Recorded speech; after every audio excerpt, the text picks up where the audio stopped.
I do tons of videos showing you how to wash produce, but we don't always show you how to put it away in the refrigerator after it's dry. So that is what we're doing today.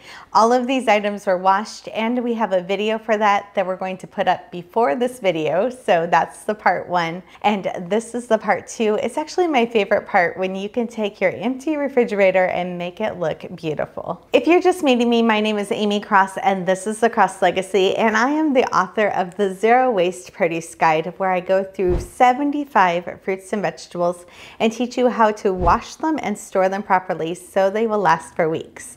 I only go grocery shopping once every 3 to 4 weeks, and we have zero produce waste, where the average family is throwing away over 40 to 60% of the produce that they're buying. If you want to learn more tricks on how to save money on groceries, make sure that you're hitting that subscribe button. You might have heard of strawberries in a jar and maybe even tried it once or twice, but I am the one that made this trend go viral 4 years ago in July. So some people have tried it with different instructions, not the way that I encourage you to wash them and store them.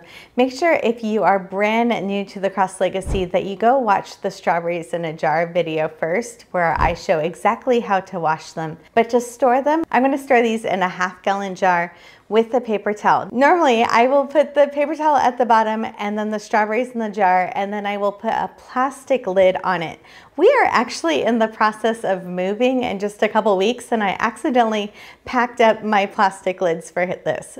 So I will be putting a metal lid on it today. I do need to watch the condensation in the jar over the next couple days because it has a metal lid. That means no air is going to escape out of it, and it'll have a little bit extra of condensation in there.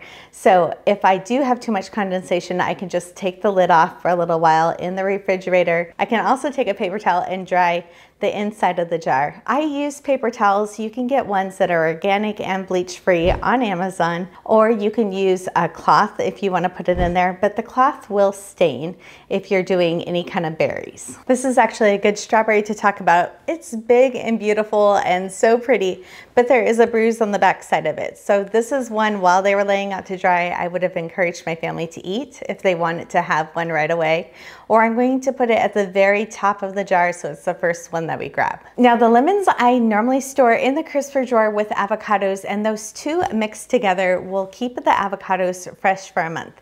But we are staging our house to move, and it's summertime, so I thought these big, beautiful lemons would look perfect in a bowl on the middle of my countertop. This is a good reminder if you're using a produce bowl with things out on your counter or in your refrigerator. Some items are produce buddies and like to be kept together, like citrus and avocados, and other things that you might normally store together, like apples, oranges, and bananas, actually are frenemies and should never be stored together.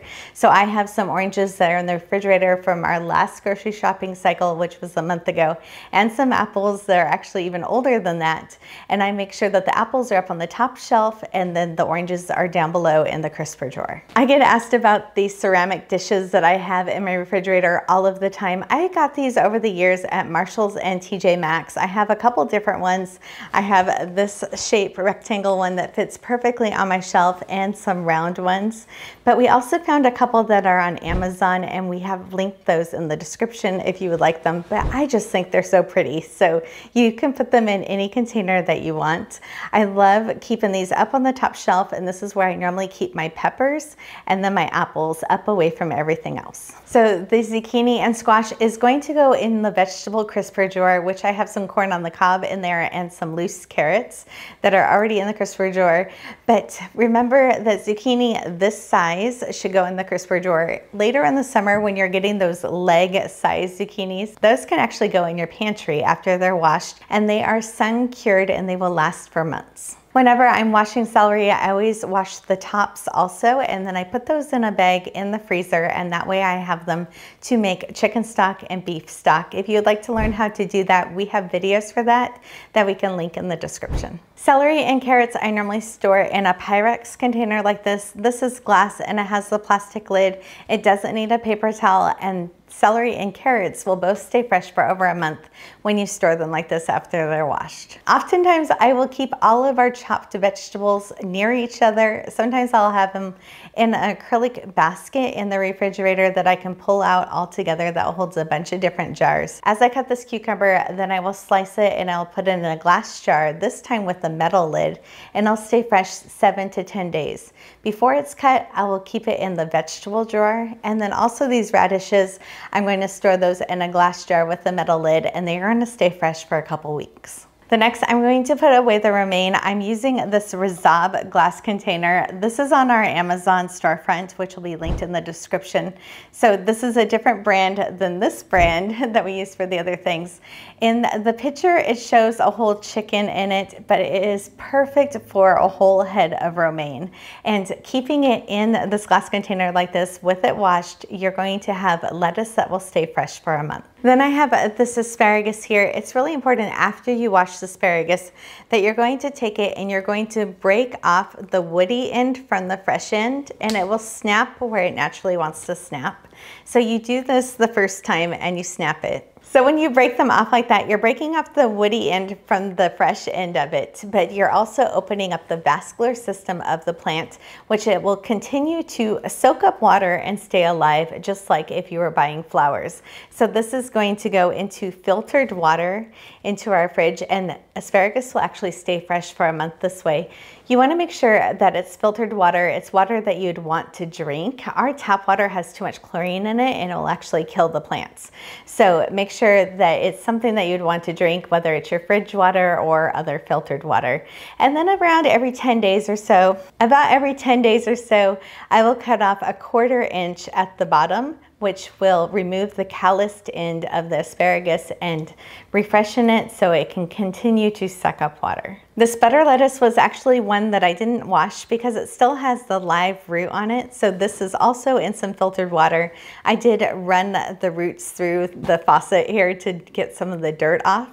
But this will actually stay fresh on your countertop for a day or two if you need it to be, if you run out of room in your refrigerator. So sometimes I will do that when I know that I need more lettuce, but I don't have enough room in the fridge.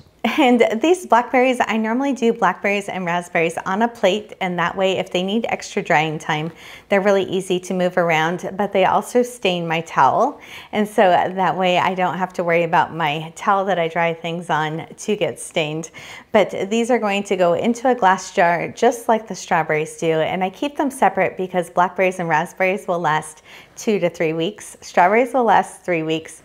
Grapes will last 4 to 6 weeks, and blueberries will last 6 to 8 weeks when you store them the way that I teach. We have videos on all of these produce items, so make sure that you're hitting subscribe and checking out the other videos. And the last thing here is the watermelon. I'm not cutting this tonight, but if I was, I normally store it in a gallon-sized jar. And I just remember to every couple days when it starts to get juice at the bottom, I drain that juice off and it'll stay fresh around 2 to 3 weeks. So this is all the produce that's going to go into my fridge. It's kind of funny because we removed all the different strawberry things from our house and kind of removed the cross legacy from it, but the only thing that will still be in the house when people come to see the showing is actual strawberries in a jar in the refrigerator. I'm kind of excited that hopefully maybe somebody that is going to purchase this house is somebody that follows me already on Instagram. So this might not seem like a ton of produce, and again, we don't know exactly what day we're moving and what's going to happen in the next couple weeks. So I wanted to make sure that everything I bought we would be able to use up before I move, and I still have a little bit of extra grocery money in my grocery budget if I wanted to go and pick up something from the farmer's market since it's summertime and it's one of my favorite things to do. If you'd like to see my grocery haul videos, we also post them on the channel.